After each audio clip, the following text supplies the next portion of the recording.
Om Shanti. Today in the Murli, Baba says that I open the locks on your intellect, and the intellect is the one that perceives, discerns, decides. So basically, the organ of perception was not in place, and we couldn't see things that were invisible to the naked eye. We couldn't understand, that the non-physical also exists, and we were completely unaware of that. So the intellect is the organ of perception. Then the intellect is the organ of discernment and decision making. So we did not discriminate between right and wrong, good and bad, true and false. We had no discernment. We did not know what is true, what is false, what is right, what is wrong. And then decision making. So we did not even have the power to decide what we thought was the right thing to do. And then Baba comes and Baba opens the locks on our intellect. And then suddenly it's a very different world for us. And only yesterday, I was sitting and thinking that this Sangam Yuga is so different from Kali Yuga that sometimes, you even if you want to wrap your head around whatever Baba is saying, sometimes it gets really difficult because it is the complete opposite of Kali Yuga. So whatever I thought is right or true or the truth is not like that, and it is completely upside down.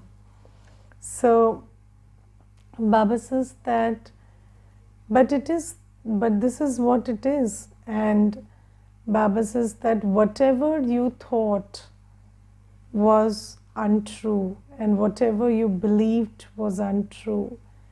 And Baba today says that whatever actions you did became sinful actions. And it kind of hurts our ego to think that, we did everything wrong, and everything that we did became a sinful action. But that's the truth. Everything we did,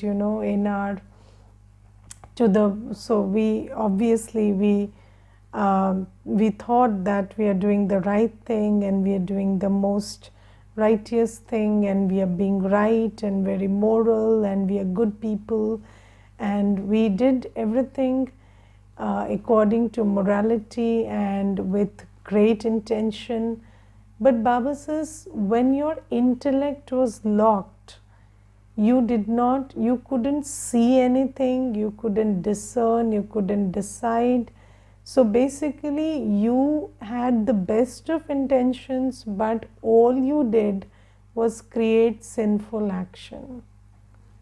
So you did not create any right action. So you see that if there is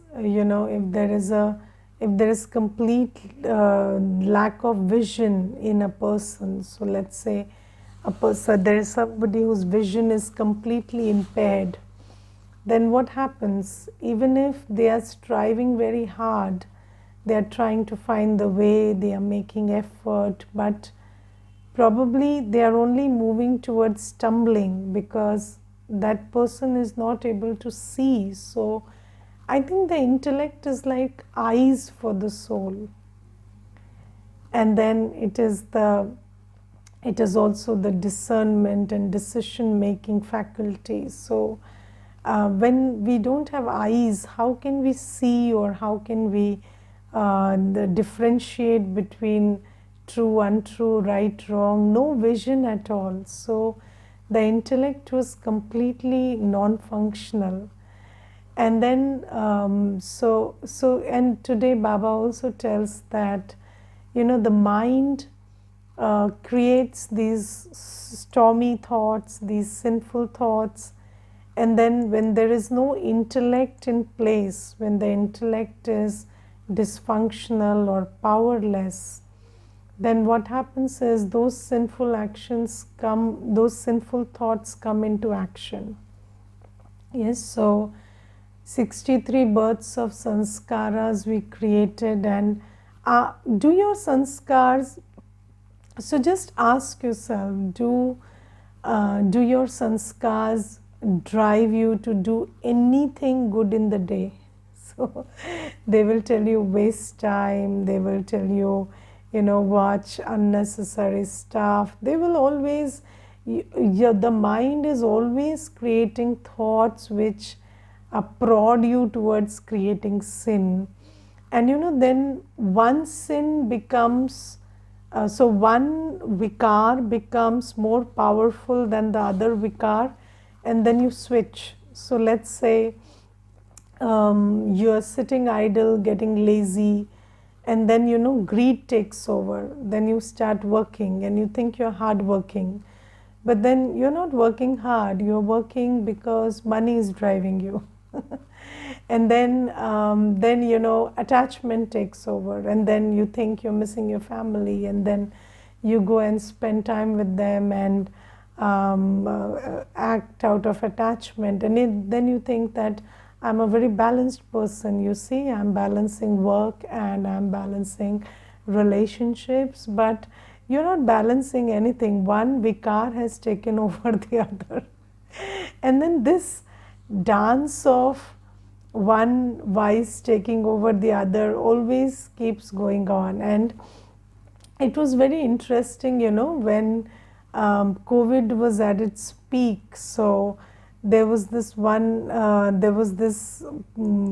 interesting phenomena which emerged, that people suddenly started saying that we don't care if we die, or I don't mind death, but I want to enjoy. And then they started gathering on beaches, and the government was warning that no, this is not the right thing to do.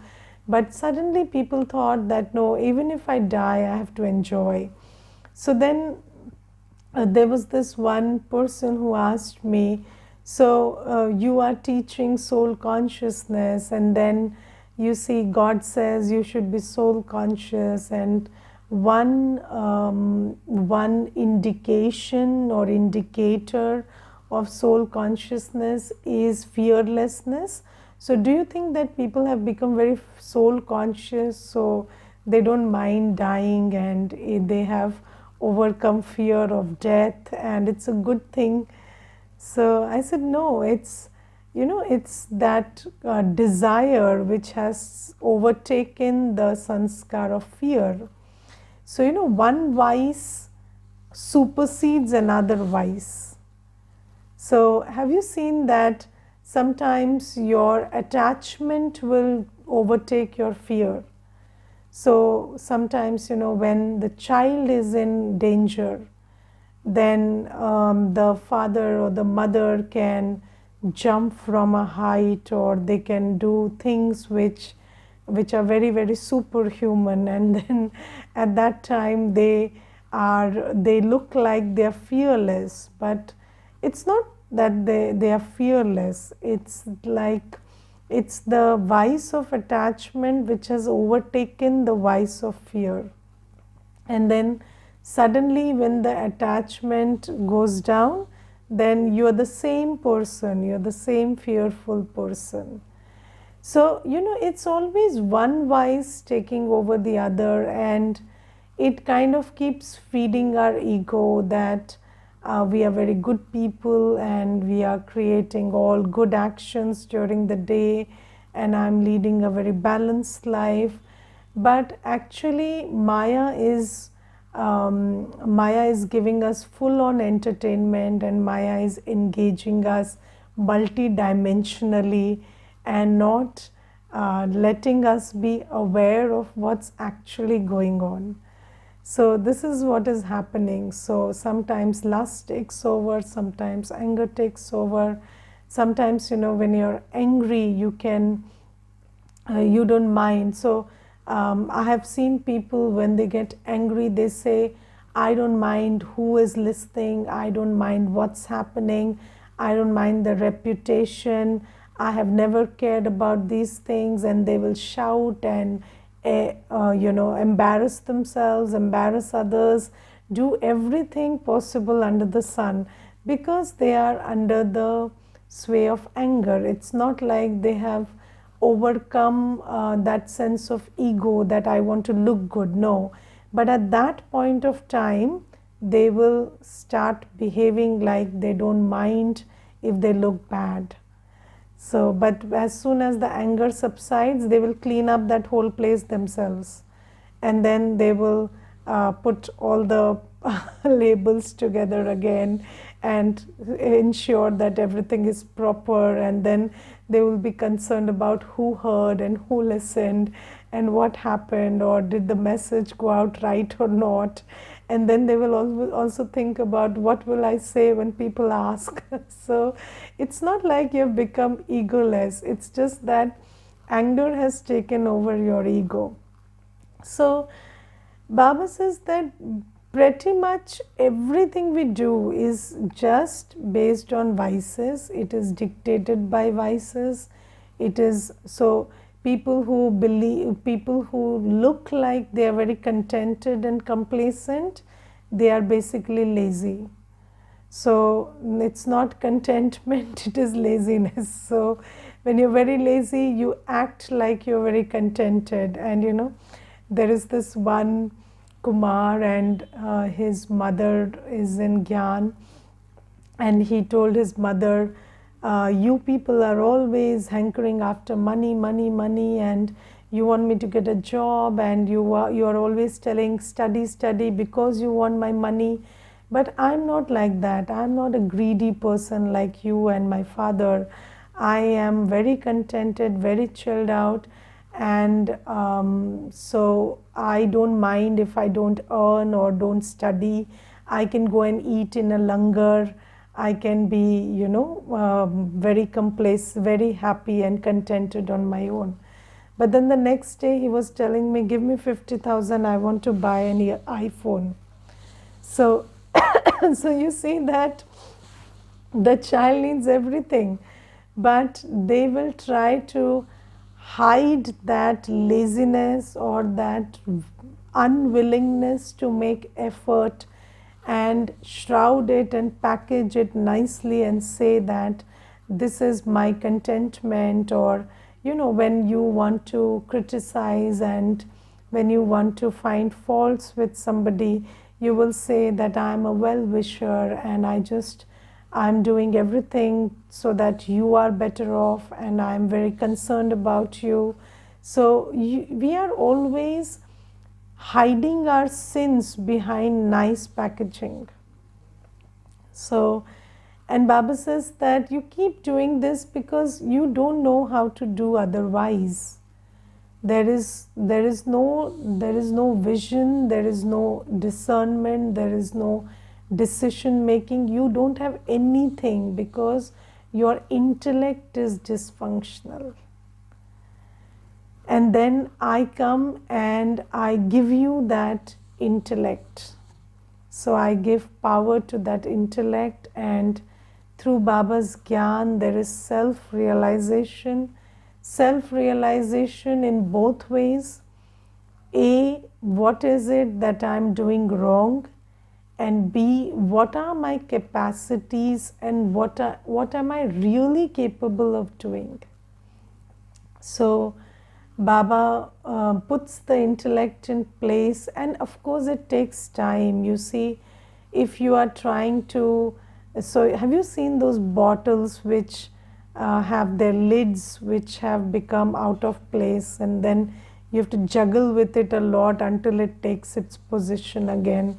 So it's something like that. So a lot of juggling has to take place until our intellect gets positioned properly, because when we come to Baba, it is pretty much displaced and non-functional, and then Baba is reinstating it, but it takes a pretty long time and a lot of juggling before we actually get things right. And if I look at my journey in the last 10 or 12 years, I always feel that every year my understanding of Gyan is shifting. So, it's how I perceived what Baba is saying in the first year is very different from the fifth year, and then slowly, gradually, it's it's shifting every year, and I can see that, and I really don't know what I will understand in the next 10 years. But wherever I am right now, I understand that it takes a lot of juggling to really understand and get what Baba is saying, because again, you have to get it with your intellect, and your intellect is rusted. so so how do you get it with that rusted intellect? So again, you keep getting it, keep doing good karma, and then your intellect also gets sharpened, and you get then you get something else, and then again you keep doing. So it's a big process, and I think it's a very beautiful journey that we are making with Baba, and every day it's getting better and better. So one thing that we talked about is all the things that we thought we are doing out of magnanimity, or we are doing the right thing, but it came out to be the wrong thing because we couldn't see the vice dictating it. And B, Baba says, you are capable of knowledgeful, loveful, powerful, pure, altruistic, magnanimous actions, which we did not know. At least I didn't have any idea that I am capable of knowledgeful, loveful, powerful, altruistic actions.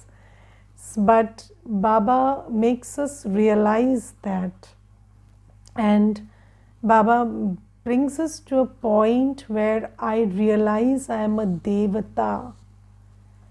So I'm actually capable of drawing power from Baba through relationship with Baba, and I'm capable of purifying myself through that process, and I'm capable of purifying the whole world and doing this spiritual seva, which is something that we never thought we are capable of, or something that never crossed our minds.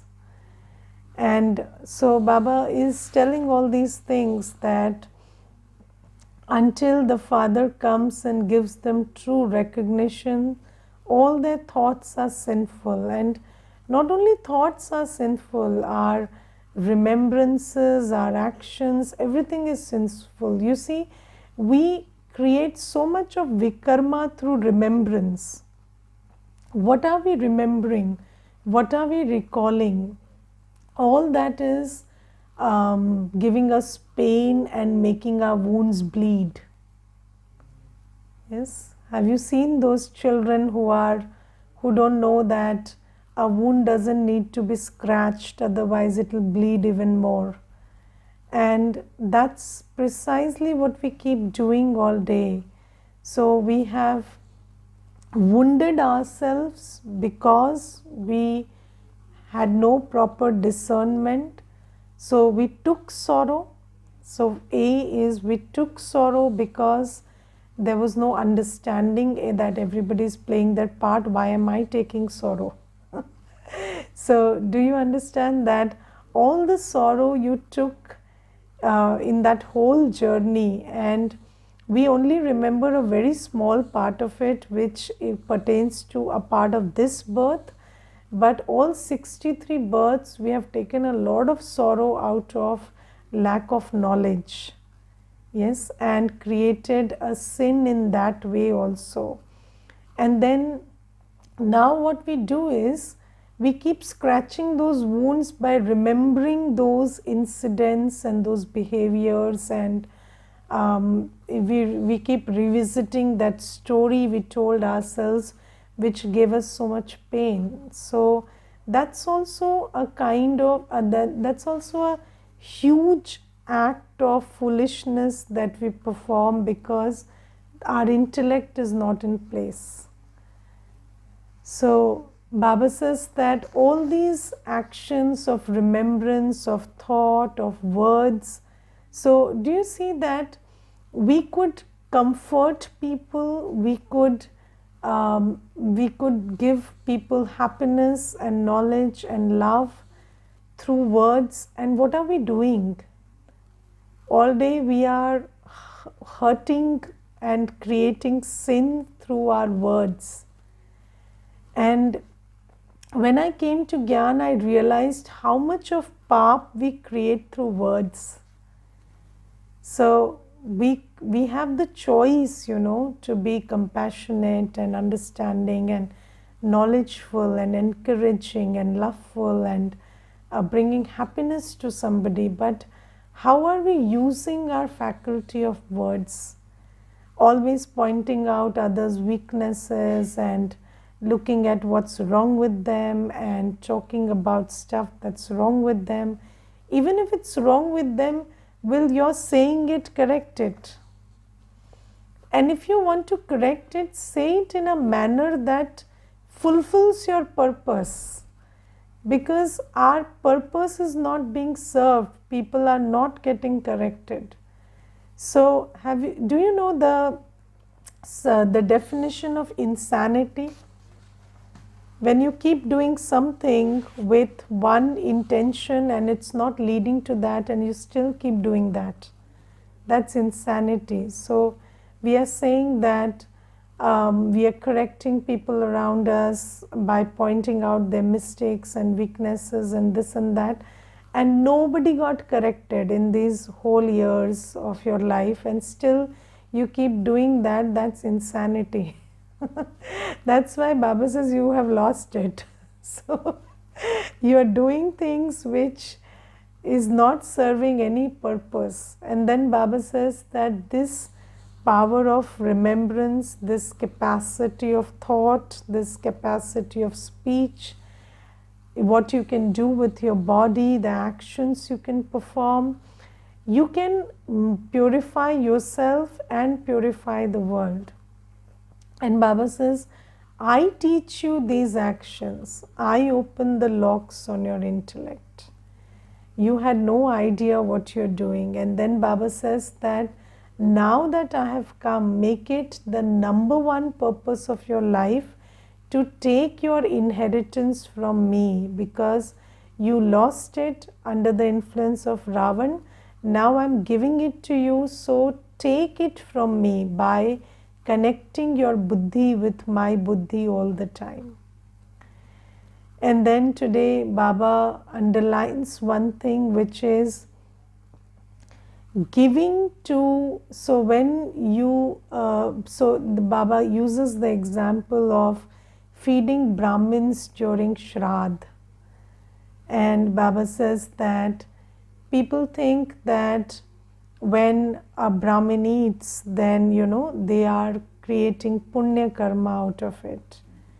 But Baba says that if somebody is patit, which means somebody has lust, anger, ego, attachment, greed, and they are leading a vicious life, and you are feeding them, then that is not going into account of charity. That is not punya karma.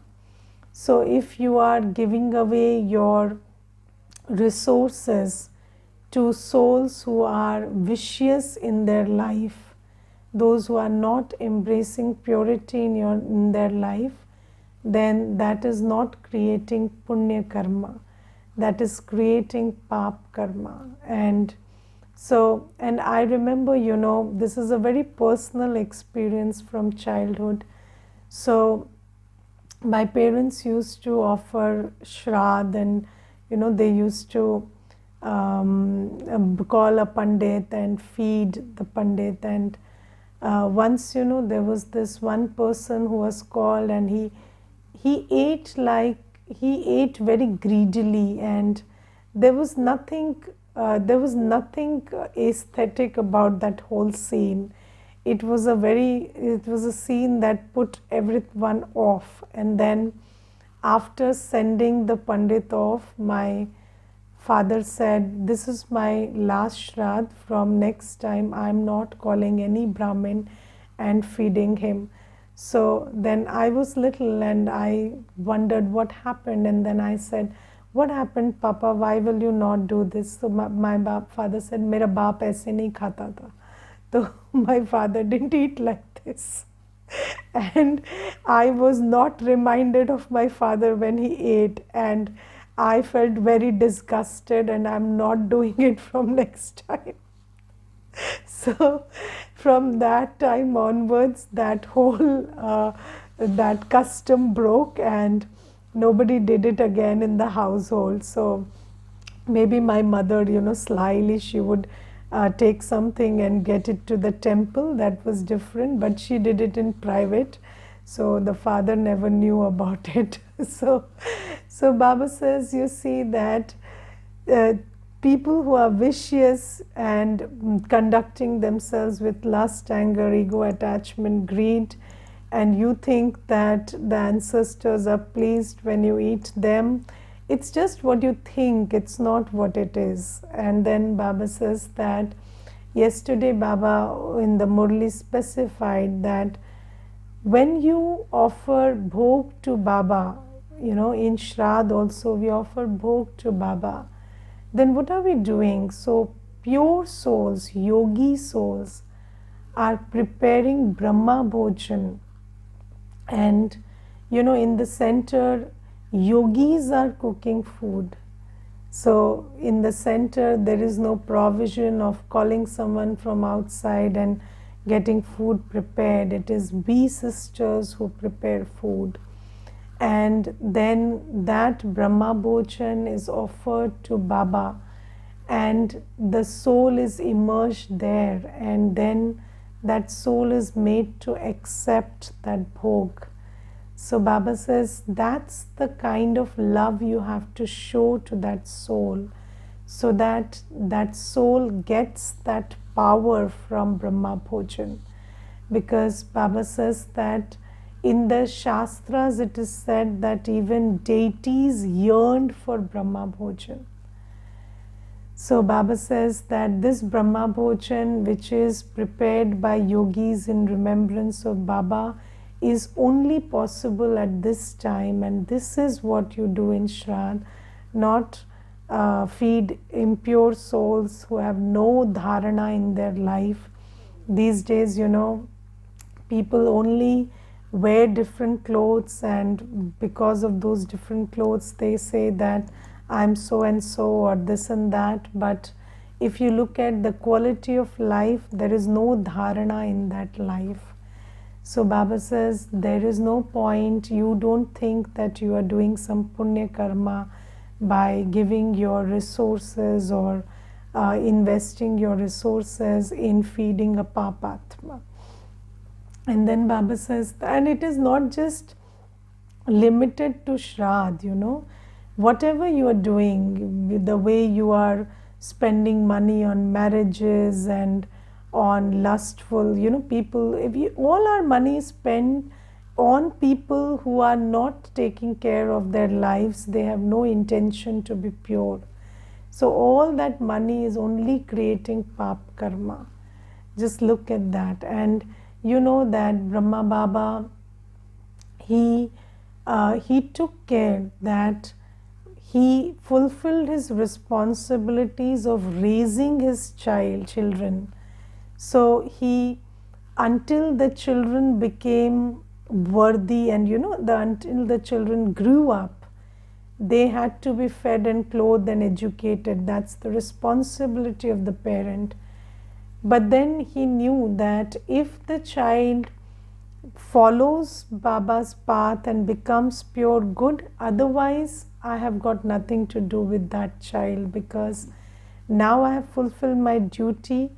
He is not somebody I have to will everything to. My everything belongs to Baba. So Baba says that you must have clarity about Karam, and I'm giving you all this clarity, and I'm giving you the clarity that even when you did bhakti, you did not accumulate any punya karma, because you remembered your idea of God, not God. You did not remember God, you remembered your idea of God, because you didn't know who I am. So how could you remember me? And have you seen people who have been very good bhagats and they don't go to the temple anymore, and they are very angry upon God, and they are very hurt because of God? There are so many of that kind. And why? Because they are worshipping their idea of God, and their idea is that if I worship, if I do 16 Mondays, 24 Saturdays, whatever, so everybody has their own idea, and then if I keep doing these things, then I will get this and get that, and God will make this right and that right. And that's not what God does. And then they are moving with their expectations, and then getting hurt and disappointed, and then moving with a hurt heart all the time. Yes. And then you see that I was in a conference, and in that conference organized by Women's Wing, there was this one mother-daughter who had come, and they were new souls, and they had not been initiated into Gyan. And then that daughter said, I want to ask a question. And she came up on the stage and she said, my mother is a very good person, and she does bhakti, she never hurts anybody, but then she is always sad and miserable, and her life is hell. So I don't believe in God because I have not seen my mother happy, and she is a very big bhagat. So then we had to educate her that bhakti is not what you think it is. So you don't understand God, then who are you remembering? And then taking sorrow is a sin, and your mother is doing that.